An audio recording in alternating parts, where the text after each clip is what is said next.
নমস্কার। এডুচার্চার পক্ষ থেকে সকলকে অনেক অনেক শুভেচ্ছা। এই মুহূর্তে আমি আপনাদের একটি নোটিফিকেশান দেখাচ্ছি। তাতে national institute of open schooling heading দেয়া রয়েছে। তো দেখুন, NIOS থেকে প্রকাশিত নোটিশ। তো প্রথমেই আমি আপনাদেরকে বলে দিই, এই নোটিশে যে পাবলিক নোটিশ রয়েছে এটার প্রকাশ তারিখ দেখুন রয়েছে 29/3/2022, আর এর ফাইল নম্বর রয়েছে 1-8/2022 NIOS DIR ইভ্যালুয়েশন, অর্থাৎ department of evaluation regarding DELED result. তো আমরা জানি 2017 বা 2019 সালের যে DELED হয়েছিল তার রেজাল্ট কিন্তু প্রকাশিত হয়েই গেছে, কিন্তু প্রশ্ন হচ্ছে তারপরেও এই নোটিফিকেশানটি কেন। আমি আগে নোটিফিকেশানটি পড়ে নিই, তারপরে আমি আপনাদেরকে ব্যাখ্যা দিচ্ছি। As per direction of MOE NIOS conducted the Diploma in Elementary Education DELED 2017-19 session in collaboration with states for untrained in-service elementary teachers in government aided and untrained private schools. Unaided private schools.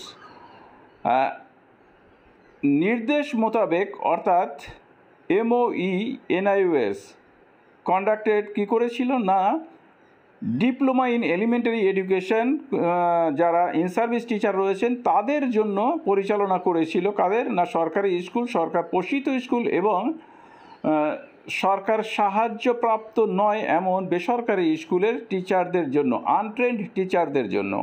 The result of Diploma in Elementary Education DELED 2017-19 session is available on NIOS official portal deled.nios.ac.in। তো দেখুন 2017-19 সালে DELED-এর যে হয়েছিল তার result পাওয়া যাচ্ছে পোর্টালে। দেখুন পোর্টালের একটি সাইট নাম্বার দেওয়া রয়েছে বা অ্যাড্রেস দেওয়া রয়েছে deled.nios.ac.in। এটা all concerned are requested to verify the DELED result of any candidates from the above official portal only. তা প্রত্যেকে বলা হচ্ছে যে অফিসিয়াল পোর্টালে গিয়ে আপনারা রেজাল্ট চেক করতে পারেন। এবার আমি আসি যে আপনাদের মূল কথায়, যে অফিসিয়াল পোর্টালে গিয়ে রেজাল্ট চেক করবেন। আমি চেক করে দেখেছি, সেখানে যারা এইচএসে 50% করেননি বা সাবমিট করেননি তাদের কিন্তু এখানে সেই NC রেজাল্টটি আসছে। অনেকে হয়তো এই নোটিফিকেশানটি দেখে ভাবতে পারেন যে NC বোধহয় ক্লিয়ার হয়ে গেল এবং তারপরে বোধহয় রেজাল্ট দেখার জন্য বলা হচ্ছে। আমার মনে হয় সেটা নয়। তবে যারা হাতে এইচএসের রেজাল্ট জমা দিয়েছিলেন রিজিওনাল অফিসে, তারা একটুখানি চেক করে দেখতে পারেন যে আপনাদের রেজাল্টের কোনো পরিবর্তন হলো কি না। কারণ অনলাইনে এইচএস রেজাল্ট সাবমিট করার যে তারিখ সেটি কিন্তু 2019-এর অক্টোবর মাসেই শেষ হয়ে গেছে, তারপরে কিন্তু আর এখন পর্যন্ত খোলেনি। তো যদি সেটি খুলে থাকতো তাহলে সেখানে সাবমিট করার পর এই রেজাল্টের নতুন করে একটি নোটিফিকেশান আসার সম্ভাবনা ছিল। কিন্তু এখানে আমি যে একটা জিনিস দেখতে পাচ্ছি, দেখুন ভালো করে, এই যে প্যাডটি রয়েছে সেই প্যাড কিন্তু একটি কালারের রয়েছে, আর নোটিফিকেশানের যে মূল কথাগুলো বলা রয়েছে সেখানে কিন্তু কালারটি আলাদা। তো এই যে নোটিফিকেশান এটা ফেক কি না এটা কিন্তু আমি এখনও জানি না, তবে দেখে মনে হচ্ছে নোটিফিকেশানটি ফেক।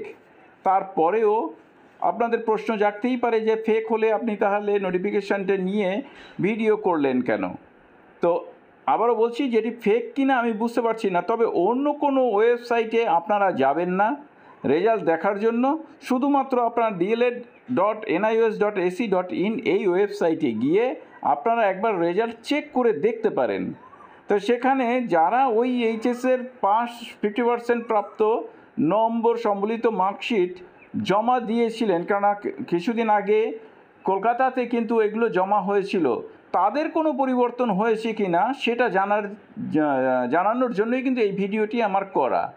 তাছাড়া আমার এইখানে এই যে ডেট লেখা এর অংশটিকে একটু মনে হচ্ছে মর্ফ করা, মর্ফ বলতে বোঝায় বিকৃত করা।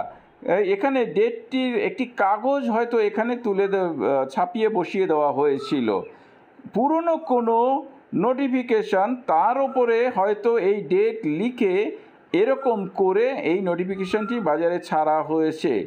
তো এই নিয়ে এই নোটিফিকেশান বিষয়ে রিজিওনাল অফিসে আমি ফোন করেছিলাম, কিন্তু সেই ফোন ধরেনি কেউ। সেই কারণেই কিন্তু আমি এই ব্যাপারটি আপনাদেরকে জানালাম। সতর্কভাবে আপনারা এই NIOS-এর থেকে যে রেজাল্ট সেটি একবার চেক করে দেখতে পারেন। আবারও বলে দিই, অন্য কোনো সাইটে গিয়ে চেক করবেন না, ফাঁদ যদি হয়। যদিও এখানে বলা রয়েছে DELED.NIOS.ac.in, এই সাইট ব্যতিরিক্ত অন্য কোনো সাইট দেওয়া হয়নি। কারণ এখন কি হয়, অনেক সময় একই রকম সাইট তৈরি করেও হ্যাকাররা কিন্তু বসেই থাকে। তাই আপনারা NIOS-এর যাদের অ্যাপ আছে তারা সেখানে যেতে পারেন, বা একদম ডাইরেক্ট NIOS-এর অ্যাপ ওয়েবসাইটে গিয়েই এটা চেক করে দেখে নেবেন। ভিডিও শেষ করার আগে আরেকটি কথা বলে রাখি, সেটি হচ্ছে যে এখানে কিন্তু কোথাও বলা নেই যে যারা HS পাস করা কাগজপত্র বা মার্কশিট রিজিওনাল অফিসে জমা দিয়েছিলেন তাদের রেজাল্ট দেখানো হচ্ছে। সকলকে ধন্যবাদ জানিয়ে শেষ করছি। ভালো থাকবেন, সুস্থ থাকবেন।